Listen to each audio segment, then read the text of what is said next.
재건축 단지를 매입해서 10년 동안 사고 팔지도 못하면 또 거기에 나는 이도 저도 못하고 있는데 건축비, 사업비는 계속 오른다.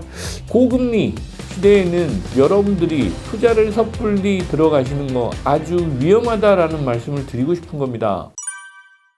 최근에 도곡, 개포, 대치동 이쪽으로 해서 양재천 재건축 벨트라고 해서 들썩인다고 합니다. 실제로 강남구는 큰 축으로 보면 테란로를 기점으로 태남, 태북 이렇게 갈리기도 해요. 아파트로 보면 제가 보기에는 한강벨트와 양재천벨트가 성격이 극명하게 좀 갈리지 않겠느냐, 나뉘지 않겠느냐라고 생각이 돼요.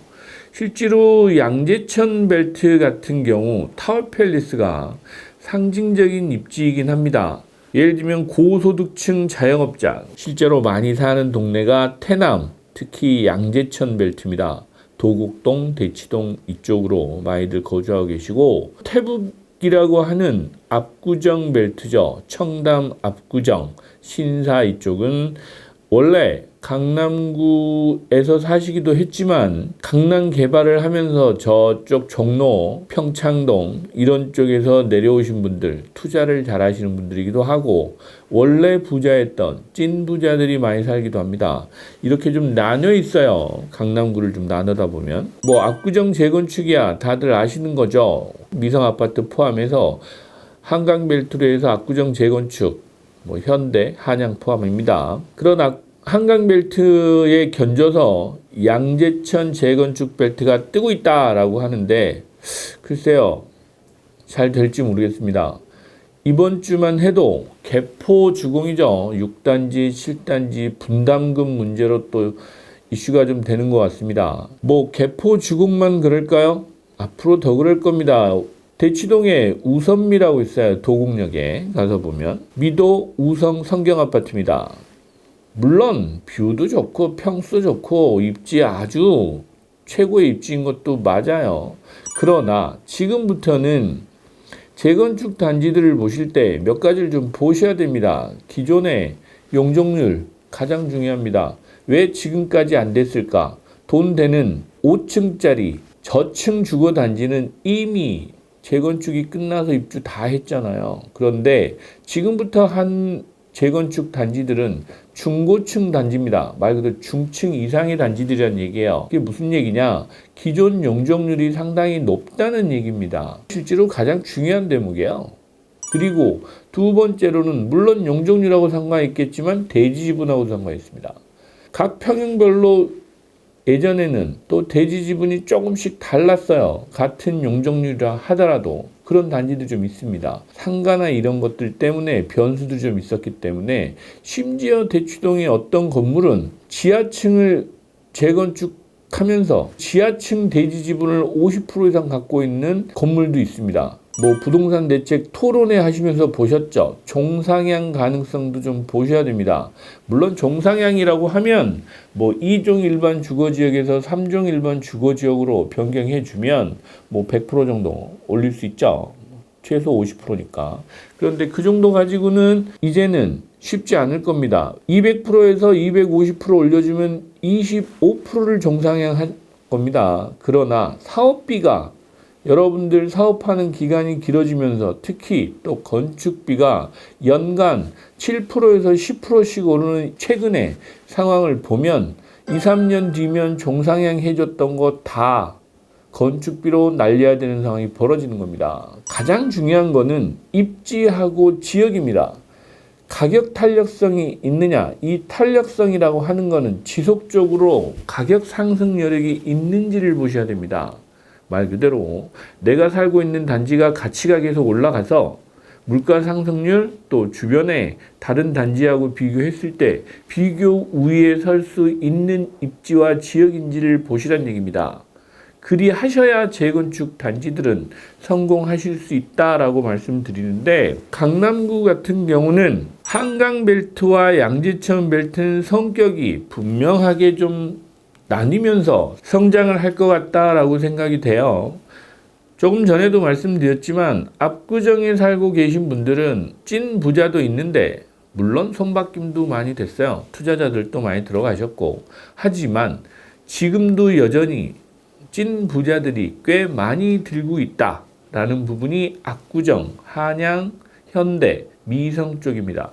그러나 신흥 부자들, 성공한 부자들은 양재천 벨트 좋아합니다. 실제로 양재천에 여러분들 가서 보시면 아시겠지만 아주 잘 만들어져 있어요.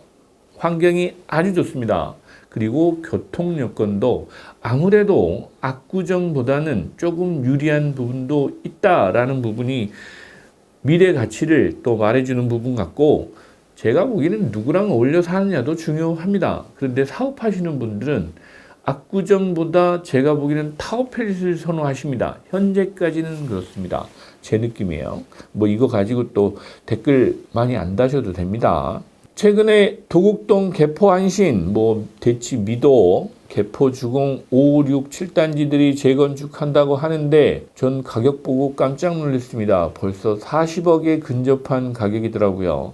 그런데 지금 투자로 들어가시면 빼도 박도 못한다라는 부분을 꼭 말씀드리고 싶습니다. 아직 재건축 단지 규제 안 풀렸어요. 특히 조합이 설립되고 나면 10년 동안 어찌 됐건 손바뀜 하기가 쉽지 않아요. 가장 중요한 거 시간입니다. 1년에 지금 건축비 상승 속도나 사회 분위기, 그리고 오늘 아침에 느낀 거는 당분간은 고금리가 지속될 것 같다. 최근의 상황을 보면 미국도 3.75%를 상당 기간 유지하고 있는데 성장하는 데는 별 문제가 없어 보이고, 우리나라도 2.5%에서 2.75% 7월에 인상을 했는데 또 올릴 것 같아요.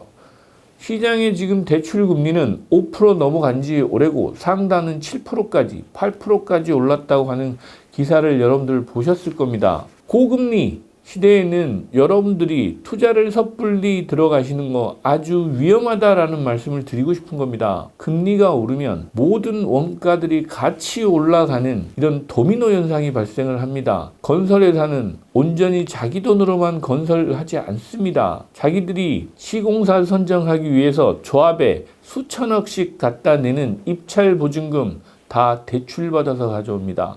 그게 공짜겠습니까? 원가입니다. 제가 언젠가 한번 말씀드렸죠. 2030년 평당 공사비 2천만 원 시대 멀지 않았다라는 생각을 저는 계속해요.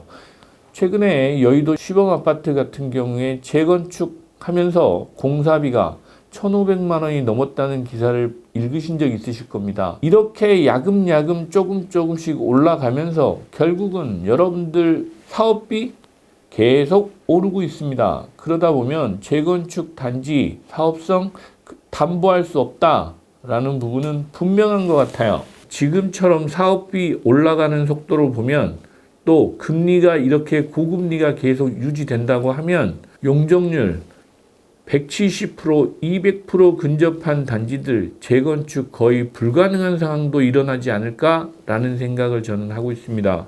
상황이 그렇습니다. 개포 1단지 재건축이 100% 정도였습니다. 용적률이. 그래서 가능했던 거예요. 반포 1주구도 마찬가지고. 그런데 지금 단지들 기본적으로 목동 포함해서 용적률이 170% 근접하는 단지들이 수두룩합니다. 이런 것까지 다 고려를 해보면 재건축 단지를 매입해서 10년 동안 사고 팔지도 못하면 또 거기에 나는 이도 저도 못하고 있는데 건축비, 사업비는 계속 오른다? 투자 매력 그렇게 높다고 저는 보지 않는다는 말씀을 드리는 겁니다. 그럼에도 불구하고 강남구 양재천 벨트와 한강 벨트 가치는 오를 겁니다. 그 가치 오르는 속도와 여러분들 투자 성공하는 투자 가치로 비교해 보시고 들어가시는 게 맞다라고 저는 생각이 돼요. 그래서 지금부터는 새 아파트 있으면 저는 무조건 새 아파트 갈 것 같다.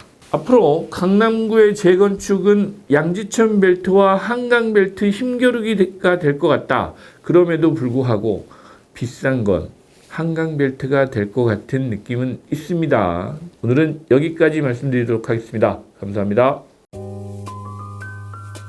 구독, 좋아요, 알림 설정까지 꼭 부탁드립니다.